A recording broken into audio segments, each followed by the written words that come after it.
एक समय की बात है, मद्र देश में अशुपति नाम के धर्मात्मा राजा थे। उनके यहां कोई भी संतान नहीं थी। राजा ने संतान हेतु एक यज्ञ करवाया। कुछ समय के बाद उन्हें एक कन्या रत्न की प्राप्ति हुई। उस कन्या का नाम उन्होंने सावित्री रखा। विवाह योग्य होने पर सावित्री के लिए द्युमत सेन के पुत्र सत्यवान को पति रूप में वरण किया गया। सत्यवान वैसे तो राजा का पुत्र था, लेकिन उनका राजपाट सब कुछ छीन गया था और अब वह बहुत ही दरिद्रता का जीवन यापन कर रहा था। उसके माता पिता की भी आंखों की रोशनी चली गई थी।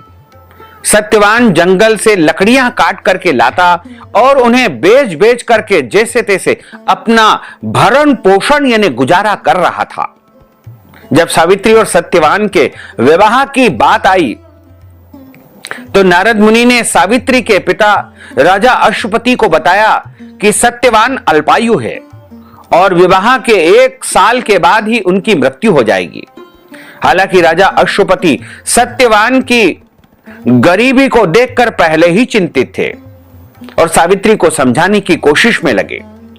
नारद जी की बात ने उन्हें और चिंता में डाल दिया, लेकिन सावित्री ने एक नहीं सुनी। वह अपने निर्णय पर अडिग रही। अंततोगत्वा सावित्री और सत्यवान का विवाह संपन्न हो गया।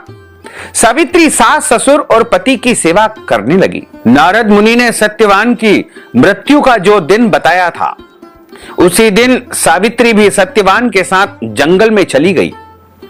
वन में सत्यवान लकड़ी काटने के लिए जैसे ही पेड़ पर चढ़ने लगा, उसके सिर पर असहनीय पीड़ा होने लगी और वह सावित्री की गोद में सिर रख करके लेट गया। कुछ देर बाद उनके समक्ष अनेक दूतों के साथ स्वयं यमराज वहां पर आ खड़े हुए। जब यमराज सत्यवान के जीवात्मा को लेकर के दक्षिण दिशा की ओर चलने लगे तो पतिव्रता सावित्री भी उनके पीछे पीछे चलने लगी। आगे जाकर के यमराज ने सावित्री से कहा कि हे पतिव्रता नारी, जहां तक मनुष्य साथ दे सकता है तुमने अपने पति का साथ दिया है, अब तुम पुनः अपने घर वापस लौट जाओ। इस पर सावित्री ने कहा कि जहां तक मेरे पति जाएंगे वहां तक मुझे जाना चाहिए, यही सनातन का सत्य है। यमराज सावित्री की वाणी सुनकर के प्रसन्न हुए और उसे वर मांगने को कहा। सावित्री ने कहा कि मेरे सास ससुर अंधे हैं, उन्हें नेत्र ज्योति दे दीजिए।